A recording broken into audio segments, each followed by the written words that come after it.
Bonjour à tous, ici Nicolas Brier, toujours en direct du Haut Budget, euh, entre Oyonnax et Nantua. Et alors, ça fait 2 ans que je ne vous ai pas fait de vidéo, alors voilà, ça y est, c'est parti. En général, c'est au mois de septembre, donc là, on est le 1er septembre 2025. Euh, dans mes 2 dernières vidéos, je vous avais parlé tout d'abord de ma passion pour tous les mouvements sociaux de type démocratique. Et c'est vrai que à chaque fois qu'il y a un mouvement de ce type-là, je suis sur le pont, je suis animé et je sens que c'est un truc qui est très important pour moi. Euh, pour mémoire, les derniers que moi j'ai vécu de mon vivant, en tout cas, c'est le mouvement Occupy qui était né à New York en 2011 et que moi j'ai vécu à Genève, Occupy Geneva. C'était un mouvement qui disait nous sommes les 99%. C'était pour mettre en lumière qu'il y avait une oligarchie qui représentait 1% de la population et qui tenait la finance, qui tenait la politique et pour que ça change. Voilà. Le mouvement suivant, ça a été le mouvement Nuit debout en 2016 que j'ai vécu. J'étais sur Lyon. J'avais adoré ce mouvement. J'étais place Guichard tous les soirs. Il y avait entre 1000 et 2000 personnes tous les soirs pour discuter. En fait, la Nuit debout, il a réinventé la place publique, l'agora, l'espace d'expression libre, l'espace d'apprentissage collectif. C'était une expérience géniale. Moi, je me rappelle que tous les soirs, en fait, il y avait le micro libre, c'est-à-dire qu'il y avait chacun pouvait prendre le micro pendant 2 minutes pour parler de ce qu'il veut, dénoncer quelque chose ou parler d'un problème dans sa vie ou proposer une initiative. Et du coup, ça défilait comme ça, on écoutait tout le monde, c'était passionnant. Voilà. Et puis en 2019, 2018, fin 2018, il y a eu le mouvement des Gilets jaunes qui a duré en 2019 aussi, qui est un mouvement que j'ai suivi aussi de très près, que j'ai vécu pleinement avec passion, parce que ce que j'ai adoré dans les Gilets jaunes, c'est qu'au départ ça me parlait pas trop, parce que juste se battre pour le prix du carburant, c'était pas mon truc. Mais en fait, très rapidement, le mouvement des Gilets jaunes s'est focalisé sur leurs problèmes communs, parce qu'il y avait des gens de tous bords, hein, et le point commun, c'était justement l'envie de pouvoir avoir la démocratie en fait. Donc ils se sont focalisés sur le référendum d'initiative citoyenne, le RIC. C'était la revendication quasiment unique du mouvement des Gilets jaunes. Ils exigeaient en fait d'avoir plus de pouvoir démocratique. Et on leur a bien, on nous l'a refusé évidemment puisqu'on n'a toujours pas le RIC. Ce que je trouve complètement hallucinant dans un pays comme la France qui n'arrête pas de promouvoir, de parler de démocratie, d'en parler, de donner des leçons au reste de la Terre. Euh, voilà, en termes de démocratie, on n'est pas encore au top. La preuve, c'est que l'an dernier, en juillet 2024, il y a eu des élections législatives suite à la dissolution de l'Assemblée nationale. Le nouveau Front populaire s'est rassemblé, a fait une super campagne et est arrivé en première position des votes. Euh, il est arrivé en première position, le nouveau Front populaire, pour l'Assemblée nationale. Et la tradition veut que le Premier ministre soit issu de la formation qui a le plus de suffrages. Et Macron a décidé de ne pas choisir le candidat du nouveau Front populaire. Donc, c'était juste une illustration de plus que, en fait, on n'est pas en démocratie et que le pouvoir en place, il est choisi par l'oligarchie et ils font ce qu'ils veulent, en fait. Et on n'a aucun recours, zéro recours. J'ai une petite image là qui résume peut-être un peu.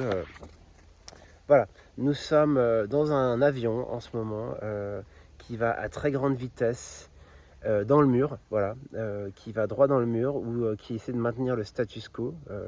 C'est une oligarchie qui est en place, donc des milliardaires, des multinationales, des politiciens corrompus, etc., des grands médias, qui décident les orientations politiques, qui décident qui va être président, qui décident à peu près de tout. Et le peuple est dans l'avion et est embarqué en fait par cette oligarchie et n'a absolument aucun recours lorsque l'avion ne va pas dans la direction qu'il veut. Et ben, tout ce qu'il peut faire, c'est râler, voilà, s'il veut. Mais on n'a aucun moyen de changer la direction de l'avion actuellement. Hein. Aucun moyen. Et or, nous devons absolument et très rapidement changer d'orientation politique, aller vers déjà faire face aux problèmes de dérèglement climatique, aux problèmes d'extinction de la biodiversité, aux problèmes des inégalités sociales, aux problèmes de la corruption, de l'évasion fiscale, etc. Enfin, j'en passe. Hein. La pollution de l'air, des océans. On a énormément de problèmes à résoudre. Et en fait, pour prendre parce qu'il y a plein de décisions à prendre qui ne sont pas du tout populaires, hein, comme le dérèglement climatique, on va devoir prendre des mesures qui ne sont pas populaires, mais qui sont essentielles. Voilà. C'est ce qu'a montré la Convention citoyenne pour le climat. Quand on a 150 citoyens tirés au sort qui se creusent sur la question, ils arrivent avec des propositions qui sont très ambitieuses, radicales, pas du tout populaires, mais si ces décisions sont prises par le peuple lui-même, pour lui-même, bah ça passe beaucoup mieux que si c'est imposé de l'extérieur. Voilà, tout ça pour dire que on a une proto-démocratie en place en France. Hein, c'est-à-dire que c'est pas une dictature non plus, pas encore. Mais en tout cas, on n'est pas non plus une démocratie. On est à mi-chemin, voilà. On est entre les deux. Et c'est pour ça que moi, ça fait plusieurs années que je rêve de créer le labo de la démocratie. Je rêve de créer un espace comme ça pour justement se poser cette question de qu'est-ce qu'on voudrait comme démocratie, etc. Et puis de l'expérimenter. Et dans mon labo de la démocratie, je vous avais fait une vidéo là-dessus il y a 2 ans. Il y aurait 4 modules. Le premier module, je vous ai fait une petite fiche là. Le premier module, c'est d'avoir une agora citoyenne, un espace pour débattre justement, parce qu'il y a plein de sujets en ce moment complexes et je me rends compte qu'on a vraiment besoin d'en parler entre citoyens. Que ce soit la crise du Covid, que ce soit la politique agricole, que ce soit les mesures à prendre pour le dérèglement climatique. Bah, d'abord, est-ce que le dérèglement climatique est une réalité? Parce que moi, il y a de plus en plus de gens autour de moi qui n'y croient même plus, en fait, qui croient que c'est une arnaque. Donc voilà, on a plein de choses à discuter. On pourrait aussi discuter de démocratie. Qu'est-ce qu'on veut comme démocratie? On peut discuter d'éducation, qu'est-ce qu'on voudrait comme éducation pour nos enfants, etc. On a besoin de discuter de plein de sujets pour pas forcément se mettre d'accord, mais en tout cas pour au moins s'écouter et que chacun puisse cheminer dans sa réflexion. Donc ça, c'est l'agora. Ensuite, il y a le forum. Le forum, c'est plutôt un espace où on essaie de se mettre d'accord sur des actions, des projets qu'on aimerait bien mettre en place sur notre territoire, en local ou en national. Donc le forum, c'est plutôt pour ça, pour converger. Ensuite, un espace pour les prises de décision, pour vraiment développer des outils pour décider, parce que décider, que ce soit avec 20 personnes, 2000 personnes, 2 millions de personnes, c'est pas évident de prendre des décisions. Et il y a des outils à développer, à expérimenter, à pratiquer à chaque échelle. Voilà. Et puis le dernier, c'est un espace pour se rassembler, pour discuter de démocratie, mais aussi pour expérimenter, pour innover. Voilà. On a besoin d'essayer des nouveaux processus.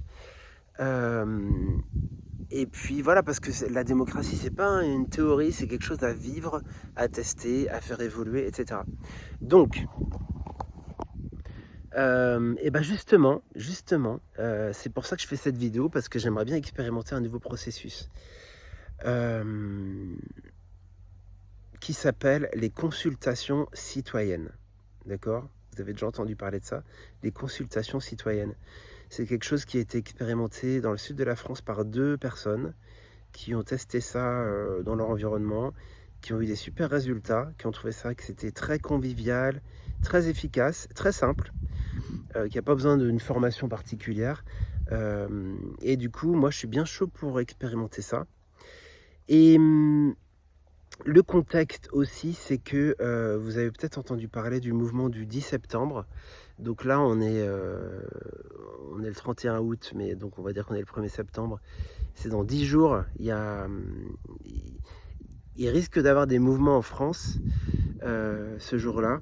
Et moi, je me dis, tiens, bah, c'est une belle opportunité d'expérimenter ce processus, justement parce que si le 10 septembre, il y a beaucoup de gens qui vont se mobiliser, c'est juste se poser la question de qu'est-ce qu'on veut en fait. Parce que juste tout bloquer, pourquoi pas, mais moi, ce que je veux, c'est tout bloquer pour mettre en place quoi? Qu'est-ce qu'on veut en fait? C'est ça, qu'est-ce qu'on veut? Alors, les consultations citoyennes, c'est très simple et ça se base juste sur 3 questions. Alors, consultation citoyenne, ça peut se faire soit on rassemble 10, 15, 50 personnes dans une salle ou sur une place et on en discute tous ensemble. Ça peut aussi se faire en individuel, en allant voir une personne dans la rue et en lui posant les 3 questions qui sont proposées. Donc ça se base essentiellement sur 3 questions.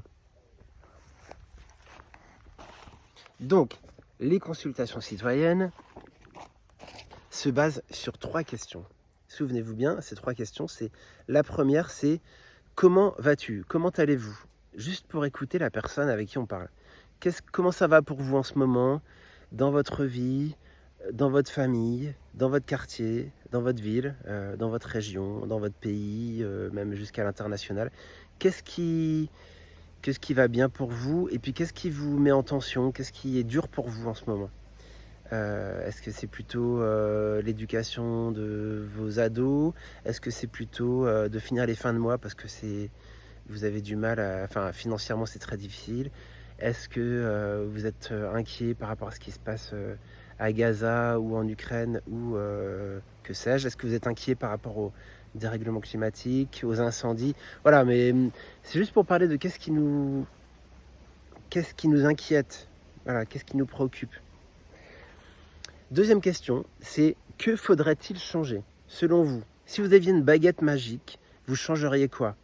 Dans votre quartier, votre commune, votre région, votre pays? Voilà, faites-vous plaisir. Qu'est-ce que vous auriez envie de changer? Voilà. Et la troisième question, c'est parmi toutes ces choses que vous avez évoquées, qu'est-ce que vous êtes prêt à faire personnellement? Parmi toutes les idées que vous avez soumises là, dans quelle idée est-ce que vous serez prêt à vous engager personnellement? Ça, c'est important aussi. Et si vous faites ce processus, prenez un paquet de post-it, prenez une grande feuille blanche aussi et du scotch peut-être et des marqueurs. Et puis, vous notez les idées principales de la personne sur des post-it. Et puis, et notamment les idées où la personne s'est engagée à s'engager, enfin à proposer de s'impliquer personnellement. Voilà, donc vous récoltez toutes ces idées sur des post-it et puis vous les collez sur votre grande feuille. Voilà, donc peut-être que la personne a dit, il y aura un post-it avec s'impliquer plus pour le climat, un autre post-it avec revoir comment est géré le collège, un autre post-it sur faire en sorte que les salaires augmentent ou qu'il y ait la mise en place d'un revenu de base pour tout le monde, etc. Ou qu'il y ait une ressourcerie près de chez moi, ou qu'on ait une espèce d'épicerie collaborative à proximité pour acheter moins cher des bons produits. Voilà, vous notez toutes ces idées sur des post-it. Ensuite, si vous interrogez plusieurs personnes, vous allez avoir d'autres post-it et d'autres post-it et d'autres post-it. Et en fait, vous allez mettre tous vos post-it sur votre tableau. Et après, la deuxième étape, c'est véritablement de rassembler les post-it qui se ressemblent. S'il y a plusieurs post-it en lien avec l'éducation, vous les mettez ensemble. S'il y a plusieurs post-it en lien avec le climat, vous les mettez ensemble. Plusieurs post-it en lien avec le pouvoir d'achat, etc. Des post-it en lien avec la démocratie ou la corruption.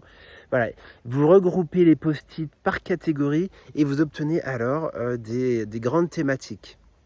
Peut-être que sur votre tableau, vous aurez peut-être 5, 6, 7 grandes thématiques qui ressortent. Après, l'étape suivante, c'est que peut-être qu'on ne peut pas mener de front 7 grands sujets d'un seul coup. Donc ce que vous pouvez faire, c'est avec quelques personnes, idéalement avec les personnes qui ont proposé les post-it, vous faites une priorisation, c'est-à-dire que vous donnez peut-être 3 gommettes à chaque personne, et puis vous demandez aux personnes parmi ces 7 sujets, ça serait lesquels, les 3 sujets que vous feriez en priorité. Voilà. Donc chacun vote, et puis à la fin, vous regardez quels sont les sujets qui ont le plus de gommettes, c'est donc les sujets prioritaires. Ok. Et admettons que vous dites, je garde les 2 sujets qui ont le plus de gommettes. Et ce que vous pouvez faire en option, c'est de faire à la fin un débat mouvant. Ça peut être 2 semaines plus tard, de faire un débat mouvant sur les 2 sujets qui ont eu le plus de gommettes. Le débat mouvant, ça permet d'en discuter tous ensemble. Débat mouvant, en gros, on met une corde au sol avec... c'est un peu binaire. D'un côté de la corde, il y a les gens qui sont pour la proposition. De l'autre côté de la corde, les gens qui sont contre la proposition. Et puis, on écoute chacun. Et puis, chacun a le droit de bouger au fur et à mesure des arguments. De se dire, tiens, mon opinion peut changer en moi. Avec tout ce que j'ai entendu, je vais peut-être bouger à l'intérieur. Et le débat mouvement permet en tout cas d'écouter tout le monde et de voir si l'idée quand même est portée par beaucoup de gens et s'il y a beaucoup de résistance, beaucoup d'objections ou pas. Et l'idée, c'est donc de faire un maximum de ces consultations citoyennes avant le 10 septembre, c'est-à-dire dans les 10 jours qui viennent. Donc ça va venir vite. Et moi, j'ai une proposition à vous faire, c'est pour ça que je voulais faire cette vidéo rapidement. C'est que je vais participer au forum des associations à Oyonnax le samedi 6 septembre, de 10h à je sais pas, 16h peut-être. Et donc je tiendrai le stand Colibri du Haut-Budget. Et sur notre stand, on peut tout à fait, je vais prendre mon paperboard, mes post-it, mes marqueurs, mes gommettes. Je noterai les 3 questions au tableau et je vais consulter un maximum de personnes en posant les 3 questions à tout le monde et en récoltant les post-it, en les notant sur le paper. Donc, ça me ferait hyper plaisir de vous interviewer, de vous consulter en personne. Donc n'hésitez pas à venir à Valexpo le samedi 6 septembre. Ce sera avec grand plaisir de vous y voir et de vous discuter avec vous. Et puis si vous ne pouvez pas le 6, il y a une deuxième opportunité, ce sera le mercredi 10 septembre à partir de 18h30 à Thoirette pour le petit marché qui a lieu le premier mercredi de chaque mois pendant l'été. Ce sera le dernier de la saison. C'est très sympa ce petit marché à Thoirette. Et là c'est pareil, on va tenir un stand et on va tenir un stand Colibri et puis on pourra aussi vous consulter. Voilà. Donc il y a 2 opportunités, il y en aura peut-être d'autres, mais bon, à suivre sur le groupe Facebook des Colibris du Haut-Budget et sur la newsletter des Colibris du Haut-Budget. Voilà. Et l'idée, c'est vraiment de mettre en pratique la démocratie, voilà, de la pratiquer au quotidien jusqu'à ce que ça devienne tellement naturel pour nous que ça devienne culturellement quelque chose que les gens demandent. Voilà. En fait, on n'a pas besoin on n'a pas à demander la démocratie, on a juste à elle fait partie de notre constitution, il y a juste à la mettre en place et à l'incarner en quelque sorte. Voilà, écoutez, merci beaucoup, on approche des 20 minutes. C'était un plaisir de pouvoir échanger avec vous, n'hésitez pas à commenter et puis j'espère vous revoir très bientôt pour ensemble œuvrer pour une démocratie vivante en France. Merci à tous et bonne journée.